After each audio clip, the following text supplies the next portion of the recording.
महालक्ष्मी नमस्तोभ्यं नमस्तोभ्यं सुरेश्वरी हरिप्रिये नमस्तोभ्यं नमस्तोभ्यं दयानिधे।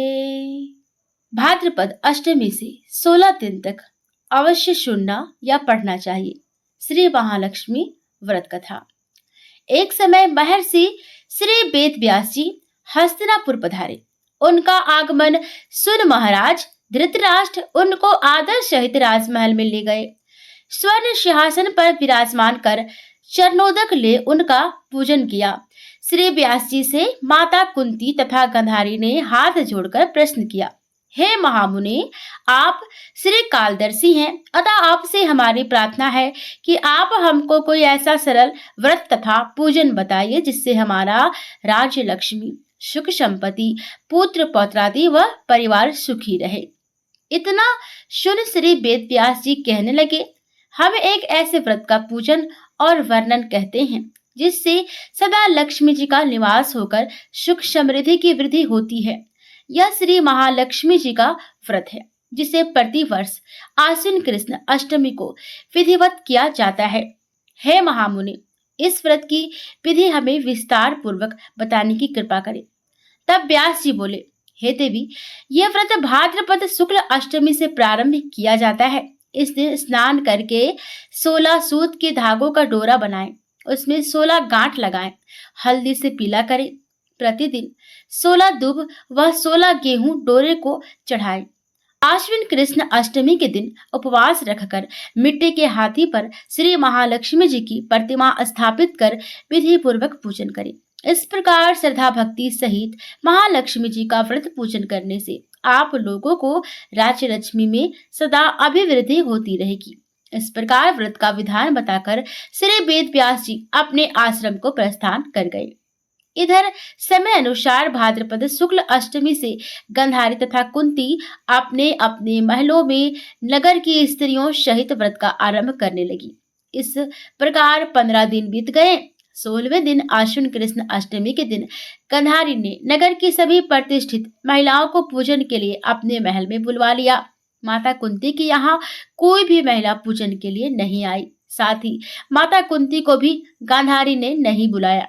ऐसा करने से माता कुंती ने अपना बड़ा अपमान समझा। उन्होंने पूजन की कोई तैयारी नहीं की एवं उदास होकर बैठ गई। जब पांचों पांडव युधिष्ठिर, अर्जुन, भीम, नकुल और सहदेव महल में आए तो कुंती को उदास देखकर पूछा, हे माता, आप इस प्रकार उदास क्यों हैं? आपने पूजन की तैयारी क्यों नहीं की? तब माता कुंती ने कहा, हे पुत्र, आज महालक्ष्मी जी के व्रत का उत्सव गंधारी के महल में मनाया जा रहा है। उन्होंने नगर की समस्त महिलाओं को बुला लिया है और उसके 100 पुत्रों ने मिट्टी का एक विशाल हाथी बनाया, जिस कारण सभी महिलाएं उस बड़े हाथी का पूजन करने के लिए गंधारी के यहाँ चली गई, लेकिन मेरे यहाँ नहीं आई।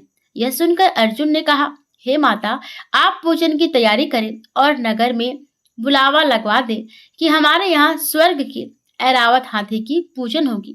इधर माता कुंती ने नगर में ढिंढोरा पिटवा दिया और पूजा की विशाल तैयारी होने लगी। उधर अर्जुन ने बाण के द्वारा स्वर्ग से ऐरावत हाथी को बुला लिया। इधर सारे नगर में शोर मच गया कि कुंती के महल में स्वर्ग से इंद्र का ऐरावत हाथी पृथ्वी पर उतार कर पूजा जाएगा। समाचार को सुनकर नगर के सभी नर नारी, बालक एवं वृद्धों की भीड़ एकत्र होने लगी। उधर गंधारी के महल में हलचल मच गई। वहां एकत्र हुई सभी महिलाएं अपनी अपनी थालियां लेकर कुंती के महल की ओर जाने लगी। देखते ही देखते कुंती का सारा महल ठसाठस भर गया। माता कुंती ने ऐरावत को खड़ा करने हेतु अनेक रंगों के चौक पुरवाकर नवीन रेशमी वस्त्र बिछवा दिए।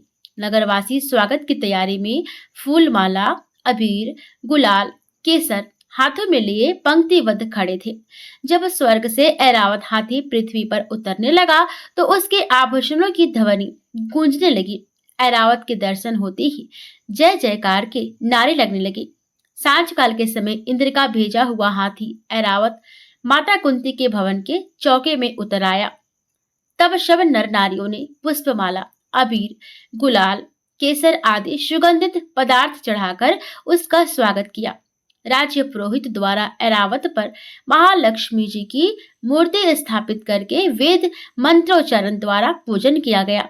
नगर वासियों ने भी महालक्ष्मी पूजन किया। फिर अनेक प्रकार के पकवान लेकर ऐरावत को खिलाए और यमुना का जल उसे पिलाया गया।